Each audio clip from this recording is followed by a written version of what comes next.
segala macam. Jadi saya pikir IKN ini adalah benar-benar suatu proyek gagal dan menjadi catatan buruk sekali. Ya, saya pikir rapot ini rapot yang paling jelek dari rezim ini. Jadi saya pikir teman-teman semua, rakyat semua harus sadar. Ya, kalau ada yang masih mendukung IKN, cobalah kita buka mata hati kita. Ya, kita buka mata hati kita. Bukan masalah suka atau tidak suka, tapi ini benar-benar fakta yang benar-benar merugikan semua rakyat. Itu aja. Membuat bangsa ini terpuruk, terseret-seret, padahal sudah bisa menikmati. Jadi logika para intelektual partai politik di Republik ini seolah-olah mereka ini, kalau menurut pendapat saya, adalah kutukan dari Allah Subhanahu wa Ta'ala. Sekarang ini kan orang-orangnya sudah jelas tidak qualified, hanya direkrut berdasarkan kedekatan terhadap Jokowi, dan hanya ada satu visi, yaitu visi Jokowi yang sebetulnya manusia yang tidak jelas dari mana dia berasal dari ya. Jadi kita tahun 66 itu beruntung Allah menurunkan Soeharto sebagai seorang anak petani. Karenanya tanpa kita optimis gitu menyongsong kepemimpinan 3 bulan ke depan ini, ya, kita berharap bahwa kepemimpinan baru ini nanti akan lebih baik, akan lebih menegakkan hukum dan hak asasi manusia di Indonesia ini. Dan kepemimpinan yang kan sudah bobrok ini, ya, Jokowi itu harus menerima sanksinya sebetulnya. Ya. Betul. Jadi nggak bisa dia melenggang begitu saja dengan membangun rumah 1,2 hektar di Solo. Mau enak-enak saja, dia harus mempertanggungjawabkan kepemimpinannya selama 10 tahun ini yang merusak bangsa ini. Ya.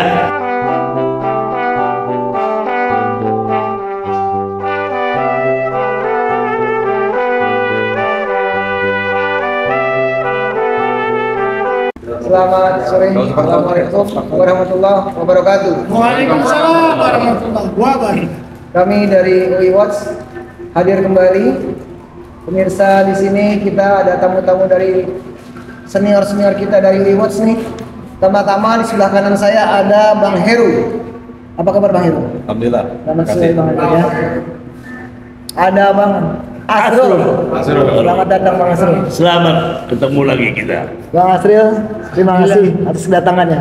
Bang Juju, advokat kita, terima kasih Bang Juju. Selamat datang di UI Watch kembali. Pada saat ini kita akan bahas nih, abang-abang kita yang terhormat nih, menjelang lengsernya Jokowi ini. 100 hari lagi nih Jokowi lengser ya Bang? Insya Allah. Ya? Atau mungkin bisa lebih cepat. Ya kan? Ya, as soon as possible. As possible.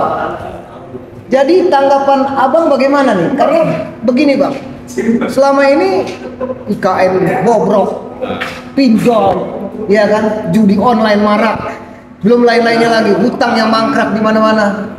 Nah, tanggapan abang bagaimana? Kalau abang lihat dari sisi IKN ya Bang? Baik, saya lihat dari sisi IKN karena ini memang menjadi hal yang benar-benar akan menjadi legacy yang buruk sekali. Kenapa? Karena dari awal dinyatakan bahwa IKN ini proyek yang banyak investor masuk, nggak perlu pakai APBN, bla bla bla segala macam. Faktanya sampai sekarang tidak ada satupun investor yang masuk, sehingga sekarang ini ABUMN menjadi sapi perah, APBN dipakai juga, sehingga sekarang kita tahu sendiri situasi negara kita benar-benar sedang semakin terpuruk. Contoh lagi, mereka bikin APBN tahun depan, tapi sudah menyiapkan defisit 600 T. Ini luar biasa. Artinya apa? Ini IKN ini adalah proyek yang benar-benar membuat rakyat ini rugi, nggak ada gunanya. Dan satu lagi, dipaksakan Agustus ini upacara di sana. Kita bayangkan orang upacara ke sana berarti perlu biaya besar, ya, transportasi, penginapan, konsumsi, ya kan, segala macam. Jadi saya pikir IKN ini adalah benar-benar suatu proyek gagal dan menjadi catatan buruk sekali. Ya, saya pikir rapot ini rapot yang paling jelek dari rezim ini. Jadi saya pikir teman-teman semua, rakyat semua harus sadar. Ya, kalau ada yang masih mendukung IKN, cobalah kita buka mata hati kita. Ya, kita buka mata hati kita, bukan masalah suka atau tidak suka, tapi ini benar-benar fakta yang benar-benar merugikan semua rakyat. Itu aja. Terima kasih. Oke, terima kasih Bang Heru. Jadi kesimpulannya IKN ini mangkrak, ya, tidak ada hasil, zero ya, zong berarti ya. Ya. Oke, terima kasih Bang Heru. Selanjutnya Bang Asrul, bagaimana tanggapannya Bang melihat dari market sekarang ini, pinjol, ya kan, judi online ramai sampai anggota dewan yang kena banyak sekali. Bagaimana tanggapan Abang?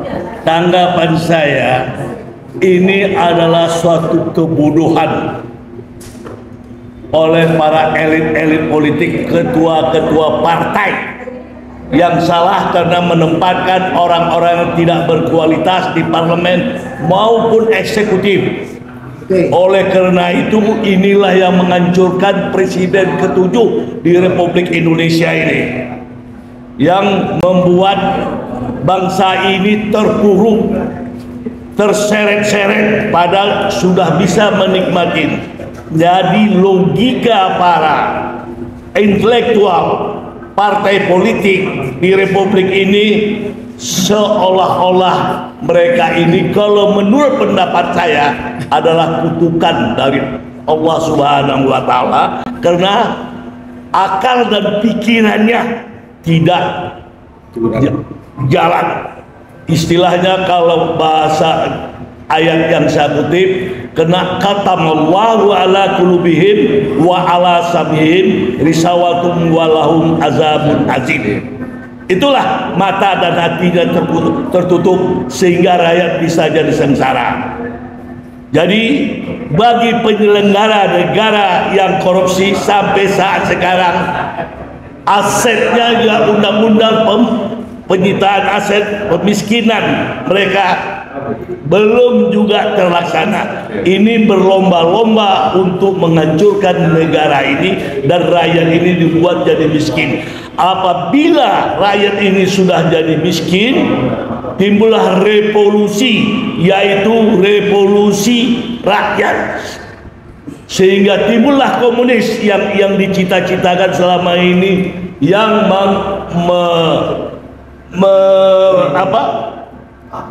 yang mengumpat selama ini, bergerilya untuk menguasai kembalinya seperti tahun 65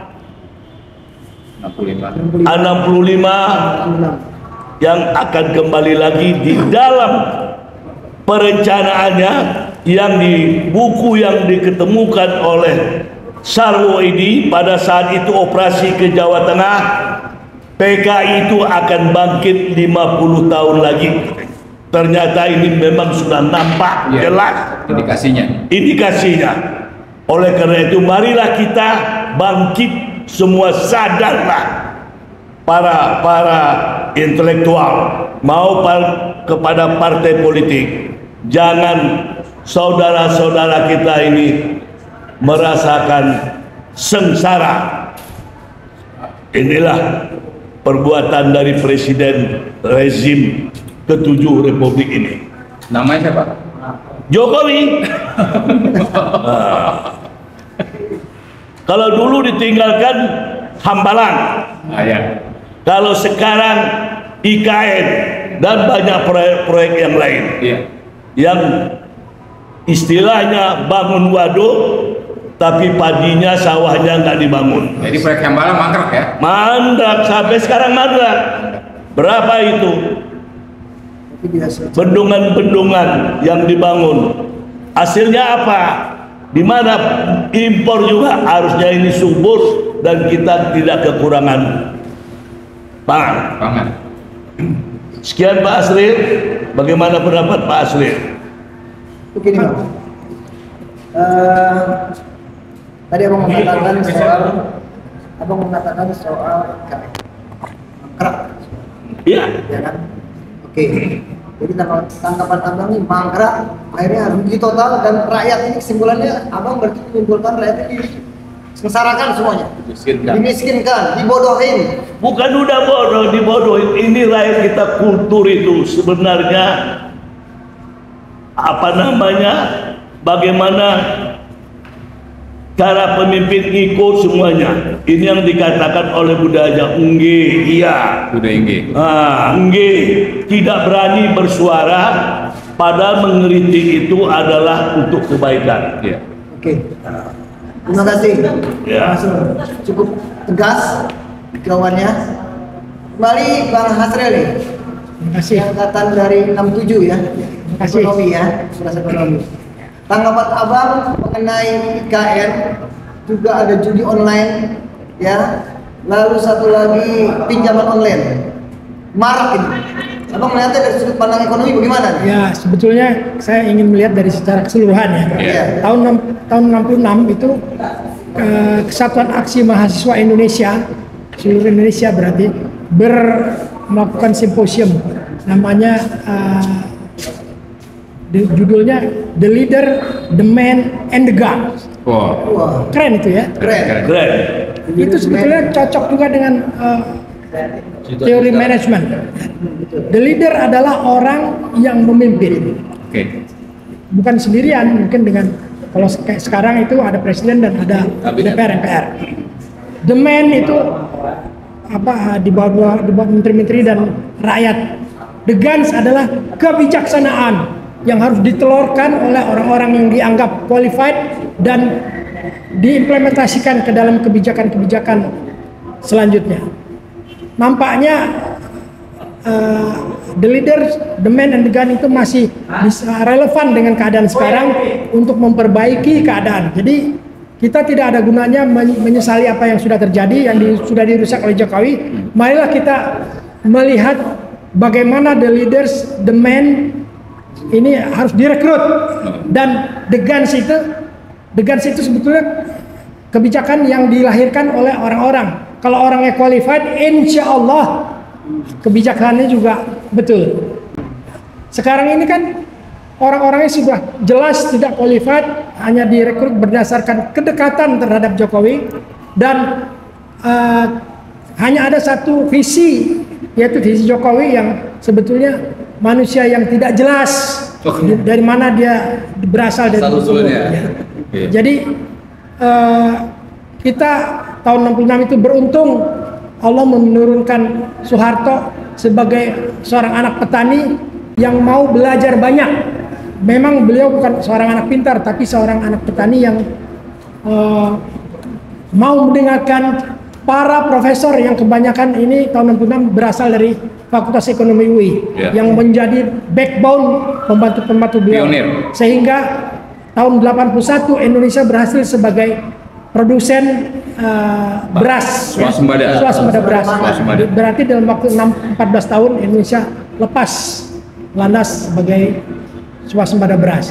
Saya tidak tahu apakah sekarang ini bisa terjadi kejadian yang sama, bisa replikasi atau tidak.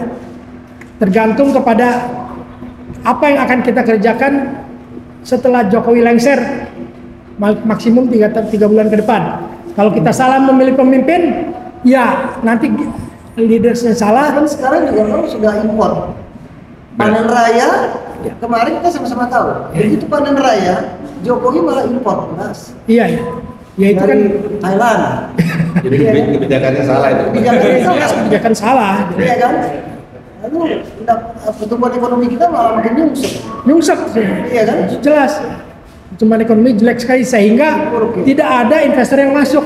Kalau investor kan lihatnya ada cuannya nggak, ada untungnya nggak negara itu. Kalau nggak menghasilkan keuntungan, ngapain investor masuk? Dolar diperdagangkan di 16.450. Di atas 16.000 sekarang ya? Iya, 16.440, 16.450. Dampaknya kan semua makin mahal. Semua makin mahal. Ya kan? Rupiahnya makin terpuruk. Ya. Pertumbuhan ekonomi juga pertumbuhannya makin nyusruk, makin habis semuanya. Nah, ini bagaimana dari kacamata pandang Abang ini melihat ke depannya apakah bisa Presiden Prabowo ini ke depannya mengelola ini? Ya, sebetulnya Prabowo pribadi sih tidak begitu berpengaruh ya. Sebetulnya yang lebih penting adalah the man behind Prabowo. Kalau orangnya mau berhati lurus, ingin membantu, Ya Soeharto sendiri anak petani yang nggak pinter-pinter amat, tapi karena berhati tulus, dia dibantu oleh orang-orang yang jujur dan qualified. Kita lihat sendiri Indonesia bisa Ya, bagus bagus. dalam waktu 14 tahun. Saat itu mencapai 9,2%. Iya, Luar biasa. Dan tidak pernah ditemui lagi oleh rezim setelah itu. iya. Iya kan? Zaman Soeharto pernah mencapai 10% pertumbuhan ekonomi. SBY turun jadi 7% dan sekarang 5%. Di bawah. Makin turun. Makin turun. Ya kan? Nah inilah. Jadi awalnya satu Pak Harto di perintah 2 ya kalau nggak salah ya. Ya. Itu dari 8,2 naik ke 9,2. Perintah 3 dan 4 naik sampai 10. Naik. 10 lebih. Itu luar biasa. Ya, luar biasa. Dolar dipantek 2.000 pada saat itu. Sekarang kalau kita lihat jelas dolar 16.450 rupiah. Artinya rupiah makin terpuruk. Betul. Jauh sekali harga beras mahal, Iya, ini iya. mahal, semua mahal. Kasihan emak-emak ini gimana Iya, ya kita orang tua udah pada pensiun. Bagaimana memikirkan itu? Nah, selanjutnya Bang Juju dari sudut pandang hukum bagaimana? Ini advokat nih Bang Juju. Ya, kalau boleh saya berkomentar ya, sebagai negara hukum pada era rezim ini, itu hukum sudah disingkirkan sedemikian rupa, diinjak-injak istilah kita, dan diabaikan, sehingga semua kebijakan, semua tindak tanduk rezim ini tidak berdasarkan hukum. Padahal katanya kita adalah menurut konstitusi Undang-Undang 45 kita negara hukum. Seperti itu, saudaraku ya, Vicky.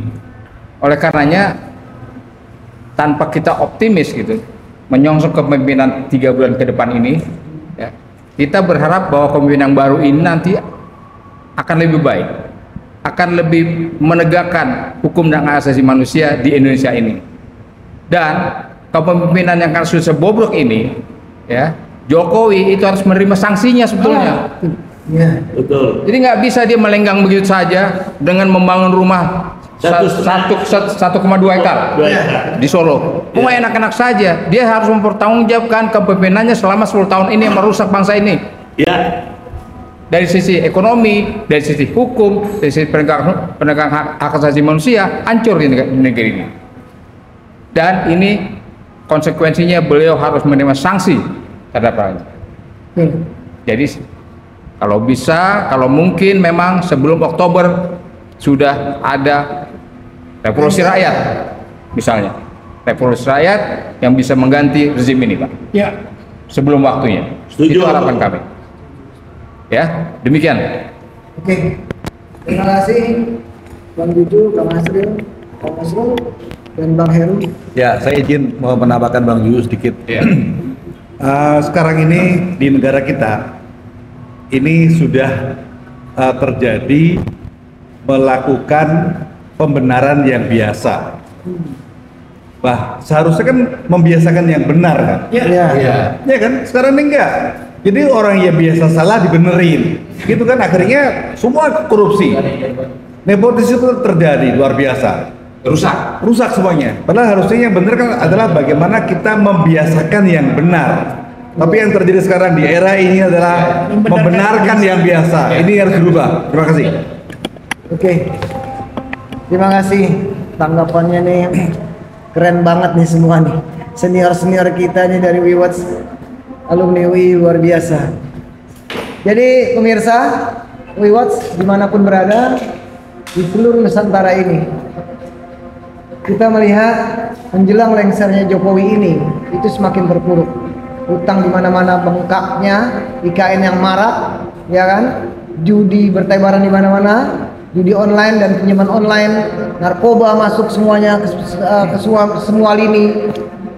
Jadi pendapat dari abang-abang kita ini secepatnya sebelum bulan Oktober dilengserkan, begitu ya Bang ya? Ya. Ya, dilengserkan ya. Begitu. Oke, pemirsa, terima kasih. Kita sampai ketemu lagi di WeWatch next week. Wassalamualaikum warahmatullahi wabarakatuh. Waalaikumsalam. Terima kasih Bang. Ya. Ya, terima kasih Bang Juju. Oke, makasih. Ayo.